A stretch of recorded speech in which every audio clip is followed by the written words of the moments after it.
Hi friends, ఈ వీడియోలో మనము హిందీలో important questions with answers discuss చేద్దాం. హిందీలో మనకి రెండు క్వశ్చన్స్ ఇస్తాయి. పద్య భాగంలో నుంచి ఒక క్వశ్చన్, గద్య భాగంలో నుంచి ఒక క్వశ్చన్.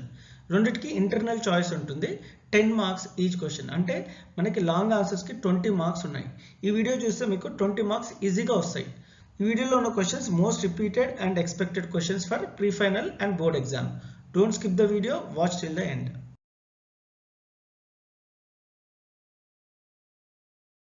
बरसते बादल कविता गुरिंची चूद्दामु. सारांश: बरसते बादल कविता में पंत जी ने वर्षा ऋतु का सुंदर और सजीव चित्रण किया है. पंत जी कहते हैं कि वर्षा ऋतु हमेशा से सबकी प्रिय ऋतु रही है. उसमें भी सावन का महीना अधिक सुंदर और मन भावना होता है. सावन की वर्षा सबका मन मोहित है. सावन के मेघ जमजम बरसते हैं. वर्षा की बूंदे पेड़ों से जनकर जमजम आवाज करती धरती पर गिरती है. मेघों के हृदय में बिजली चमचम चमकती है. दिन में भी वर्षा के कारण अंधेरा छा जाता है. लोगों के दिल में सपने जगने लगते हैं. वर्षा के बरसने पर दादुर टरटर आवाज करते हैं. आसमान पर बादल घुमंडते गरजते हैं. रिमझिम बरसने वाली बूंदों के स्वर हमसे कुछ कहते हैं, अर्थात मन खुश करते हैं. उनके छूते ही शरीर के रोम सिहर उठते हैं. धरती पर जल की धाराएं झरती है.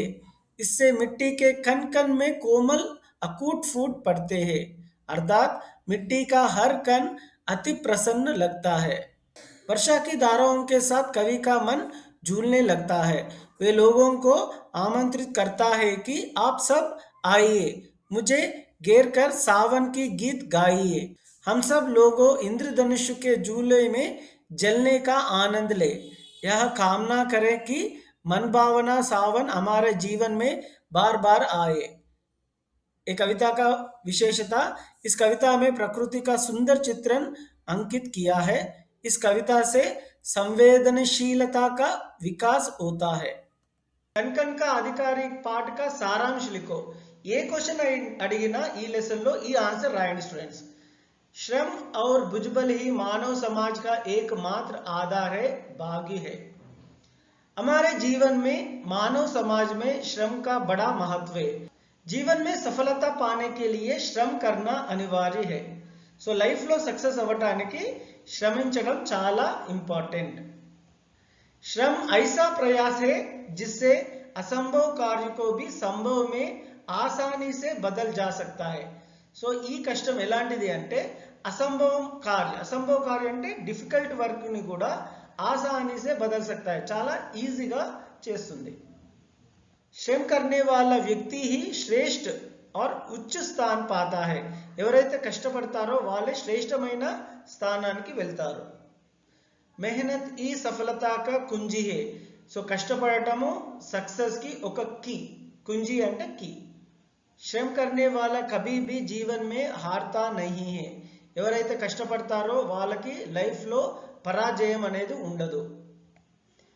सदैव आत्मविश्वास के साथ निरंतर श्रम करते हुए सर्वश्रेष्ठ स्थान को प्राप्त करता है. श्रम करने से यश, संपत्ति, जीवन यापन के लिए आवश्यक सुख सुविधाएं, इज्जत, गौरव, मान सम्मान आदि प्राप्त होता है. శ్రమ పడడం వల్ల ఏమొస్తుంది అంటే యశ్ అంటే నేమ్, ఫేమ్, సంపత్తి, ధనము, జీవన్ యాపన్ కే లియే ఆవశ్యక్ సుఖ సువిధాయే. సో లైఫ్ లో కావాల్సిన అన్ని ఫెసిలిటీస్, ఇజ్జత్, ఆధార్, గౌరవం, मान सम्मान आदि प्राप्त होता है. సో కష్టపడటం వల్ల ఇవన్నీ అడ్వాంటేజెస్ ఉన్నాయి. जो व्यक्ति कार्य को पूर्ण करने के लिए श्रम करता है वही सुख पाने का सच्चा अधिकारी है. ఎవరైతే పని చేయడానికి చాలా కష్టపడతారో వాళ్ళే సుఖపడటానికి అధికారి అంటే అర్హులు. श्रम करने वाले को अपने परिश्रम से अपने अनुकूल बना लेता है. ఎవరైతే కష్టపడతారో వాళ్ళు డిఫికల్టీస్ ని కూడా ఈజీగా ఓవర్కమ్ చేస్తారు. नेक्स्ट क्वेश्चन: मीरा की भक्ति भावना पर अपने विचार स्पष्ट कीजिए. मीराबाई कहती है कि मुझे मिली है, मुझे भगवान का नाम रूपी रतन संपत्ति मिली है. मेरे सद्गुरु ने मुझे यह अमूल्य वस्तु दी है. उनकी कृपा से मैंने उसे स्वीकार किया है. जन्म जन्म की भक्ति रूपी मूलधन को मैंने पाया है. लेकिन इसके बदले में संसार के सभी चीज़ों को खोई हूँ।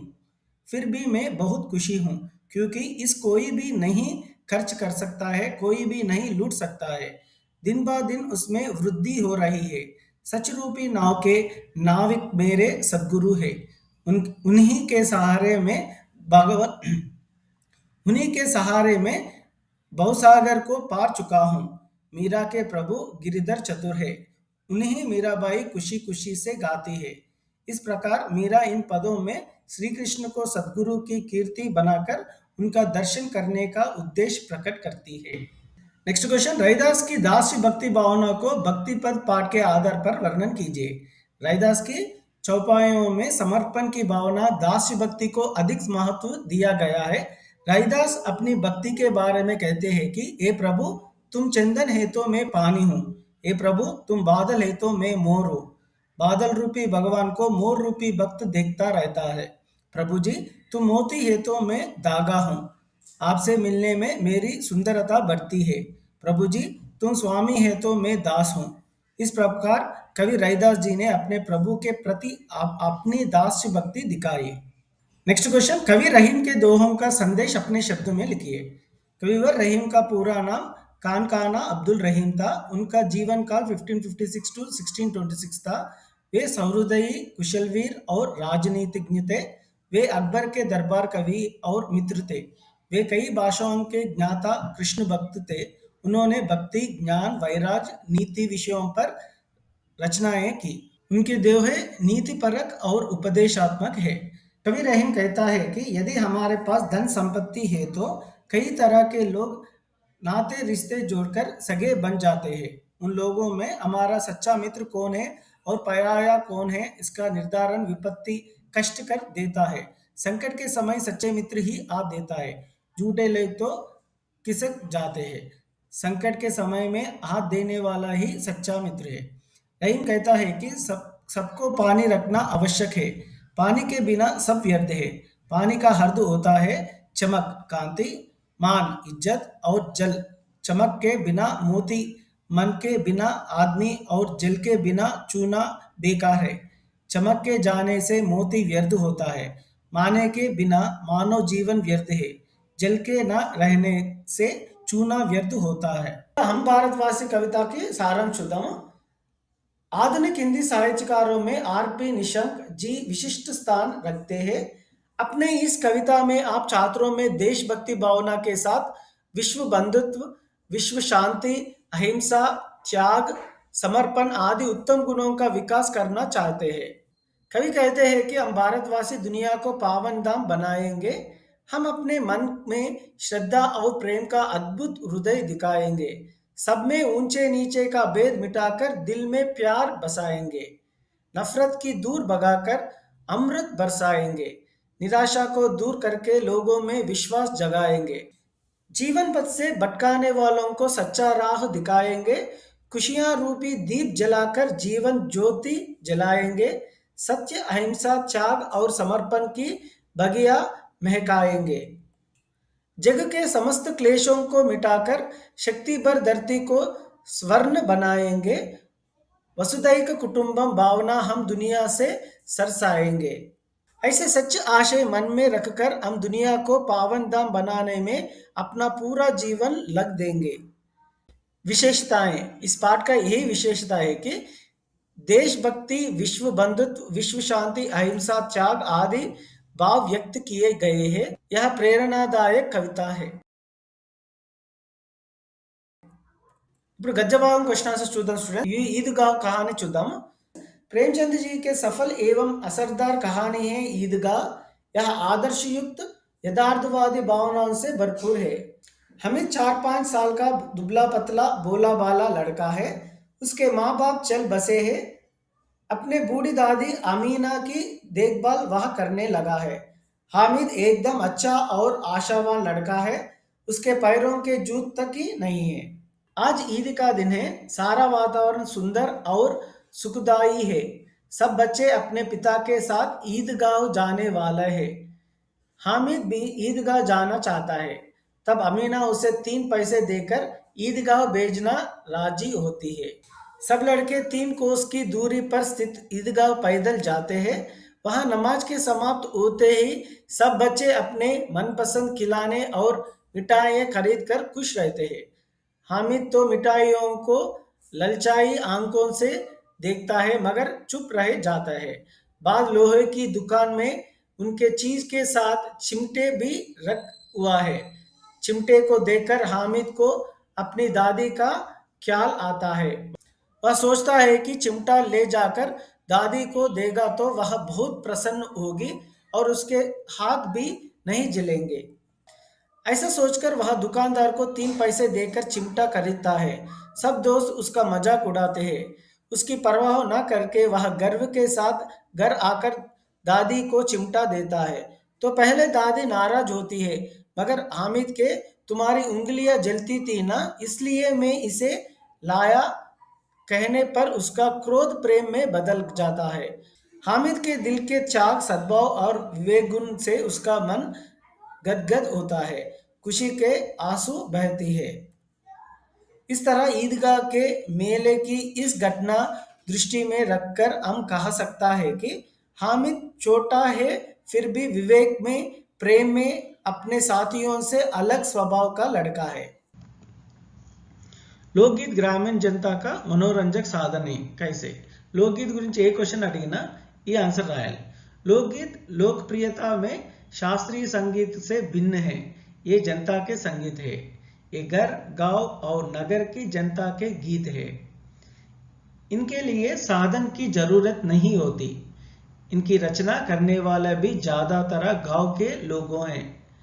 स्त्री ने भी इनकी रचना में विशेष भाग लिया है। लोकगीत देश के गांवों और देहातों में है।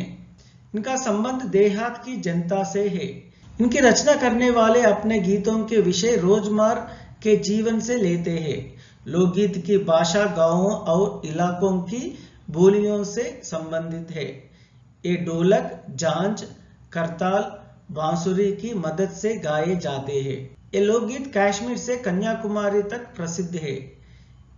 इसके आधार पर हम कह सकता है कि ग्रामीण जनता के मनोरंजन के साधन लोकगीत है। राष्ट्रीय एकता की दृष्टि से हिंदी महत्वपूर्ण भाषा है। इस पर अपने विचार व्यक्त कीजिए। अब हिंदी न केवल भारत की बल्कि विश्व की भाषा बन चुकी है। संसार के विविध क्षेत्रों में हिंदी करोड़ों लोगों की जीविका बन चुकी है। आज भारत के अलावा బంగ్లాదేశ్, నేపాల్, మయన్మార్, భూటాన్ ఇవన్నీ దేశాల్లో अंतर्राष्ट्रीय आदि देशों में हिंदी की मांग बढ़ती जा रही है। हिंदी की साहित्य रचना में वहां के हिंदी साहित्यकारों का विशेष योगदान है। विदेशों में भारतीयों से आपसी व्यवहार करने के लिए वहां के लोग भी हिंदी सीख रहे हैं। भारत के अलावा अन्य देशों में भी कई संस्थाएं हिंदी के प्रचार व प्रसार में जुटी हुई है। विश्व भर में आज करीब 150 विश्वविद्यालय हिंदी संबंधी कोर्सों का संचालन करना रहे हैं। सारा विश्व हिंदी का महत्व जान चुका है। हिंदी की कई वेबसाइट भी सेवा में तत्पर है। हर वर्ष 10 जनवरी को विश्व हिंदी दिवस मनाते हैं। स्वतंत्रता आंदोलन की नींव रखने में झांसी की रानी लक्ष्मीबाई सफल हुई, इस पर व्याख्या कीजिए। आंसर, लक्ष्मीबाई बड़ी वीरांगना है। उसने यह साबित किया कि अबला हमेशा अबला नहीं रहती, आवश्यकता पड़ने पर वह सबला भी बन सकती है। उसने झांसी की स्वतंत्रता तथा स्वराज्य के लिए अंग्रेजी सरकार का बड़ी वीरता के साथ सामना किया। उसने झांसी, कालपी और ग्वालियर के लिए युद्ध किया। वह निपुणों की जांकर के स्थान पर तोपों को गर्जन सुनना चाहती थी। अबला होने पर भी तलवार हाथ में लेकर युद्ध करती रही। लक्ष्मीबाई सेवा, बलिदान और तपस्या की देवी है। रणभूमि में अपनी जान की बलि देकर स्वतंत्रता की सच्ची आदर्शशील बनी। स्वराज्य को प्राप्त करने के लिए अपनी बलि देकर भी आने वाली पीढ़ी के लिए मार्ग दिखाने और प्रेरणा देना ही उसका मुख्य लक्ष्य है। उनकी बातों से प्रेरित होकर तात्या, नाना साहेब, मुंदर, जूही तथा देश की जनता भी स्वराज्य की प्राप्ति के लिए मर मिटने तैयार हुए। इसलिए हम कह सकते हैं कि स्वतंत्रता आंदोलन की नींव रखने में झांसी की रानी लक्ष्मीबाई सफल हुई। जल की समस्या को समाप्त करने में छात्र क्या सहयोग दे सकते हैं? आज संसार के सभी देशों में जल का समस्या बनी हुई है। ऐसी खास और प्रभावशील समस्या का हल निकालकर कुछ जीवन बताने का यत्न करना सब लोगों का प्रमुख कर्तव्य है। जल ही जीवन है। जल के बिना हमारा जीवन ही नहीं है। जल की समस्याओं को समाप्त करने में छात्र निम्न प्रकार से सहयोग दे सकते हैं। Below are the suggestion given by the students. जल का आवश्यकतानुसार ही इस्तेमाल करना चाहिए। जल को दूषित होने से बचाना चाहिए। गंदगी कूड़े कचरों को जल प्रवाहों में गिराने को रोकना चाहिए। कुओं के पानी को दूषित होने से बचाकर इस्तेमाल करना चाहिए। वर्षों को पानी को इकट्ठा करने का प्रबंध करना चाहिए। जल की बचत के लिए जल स्रोत जल की बचतों के लिए जल स्रोतों को साफ और स्वच्छ रखना चाहिए। पेड़ पौधों को अधिक से अधिक लगाकर हरियाली बनाकर पेड़ पौधों को अधिक से अधिक लगाकर हरियाली बनाए रखने का पेड़ पौधों को अधिक से अधिक लगाकर हरियाली बनाए रखने का प्रयत्न करना है। खुद ही पानी का इस्तेमाल कम करते लोगों को जल संरक्षण संबंधी आशयों से परिचय करना है। खुद ही खुद पानी का इस्तेमाल कम करते लोगों को जल संरक्षण संबंधी आवश्यकों से परिचय कराना है। नेक्स्ट क्वेश्चन, लेखक ने गोदावरी को माता की संज्ञा क्यों दी होगी? राम लक्ष्मण और सीता से लेकर बूढ़े जटायु तक गोदावरी नदी ही स्तन्यपान कराया है। गोदावरी के तट पर शूरवीर भी पैदा हुआ है। बड़े बड़े तत्वज्ञानी भी पैदा हुआ है। साधु संत भी इस गोदावरी नदी के तट पर पैदा हुआ है। उसी प्रकार धुरंधर राजनीतिज्ञ भी इस गोदावरी नदी के तट पर ही पैदा हुआ है। कई ईश्वर भक्त भी इस गोदावरी नदी के तट पर पैदा हुआ है। गोदावरी नदी चारों वर्गों की माता है। गोदावरी नदी पूर्वजों की अधिष्ठात्री देवी है। बाल मजदूर और भ्रष्टाचार हमारा देश की बहुत बड़ी समस्या है। इनके निर्मूलन के लिए कलाम जी ने जो सुझाव दिया है, भारत के पूर्व राष्ट्रपति कर्मठ निष्कामकारी और प्रसिद्ध विज्ञानवेत्ता डॉक्टर एपीजे अब्दुल कलाम जी बाल मजदूरी के समाप्त करने के ही महत्वाकांक्षा रखते थे। उनके विचार में बाल मजदूरी करवाना एक महान अपराध है। संवादिन के अनुसार 6 से 14 वर्ष के बच्चों के लिए शिक्षा पाने का पूरा अधिकार है।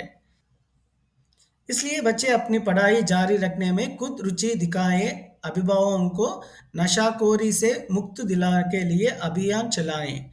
प्रौढ़ शिक्षा के माध्यम से शिक्षित करने की व्यवस्था करें। ऐसा करने से बच्चों को माता पिता ही नहीं, बच्चों के काम करवाने वाले में भी परिवर्तन आकर आत्मनियंत्रण की प्रवृत्ति का निकास होगा। कलाम जी के ये प्रभावशाली सुझाव सचमुच असरदार और स्फूर्तिदायक है। इनके अमल करने से भारत देश में बाल मजदूरी की समस्या समूल दूर हो जाएगी। भारत देश संपन्न हो संसार में अपना महत्व बनाए रख सकेगी। कलाम जी के ये प्रभावशाली सुझाव सचमुच असरदार और स्फूर्तिदायक है। इनके अमल करने से भारत देश में बाल मजदूरी की समस्या समूल दूर हो जाएगी। भारत देश संपन्न हो संसार में अपना महत्व बनाए रख सकेंगे। भ्रष्टाचार के उन्मूलन के लिए कलाम जी ने सुझाव दिया है कि सार्वजनिक जीवन में भ्रष्टाचार उन्मूलन के लिए व्यापक आंदोलन की आवश्यकता है। यह आंदोलन अपने घर और विद्यालय से ही आरंभ करना होगा। भ्रष्टाचार उन्मूलन में 3 लोग अधिक सहायक हो सकते हैं: माता पिता और प्राथमिक विद्यालय के शिक्षक।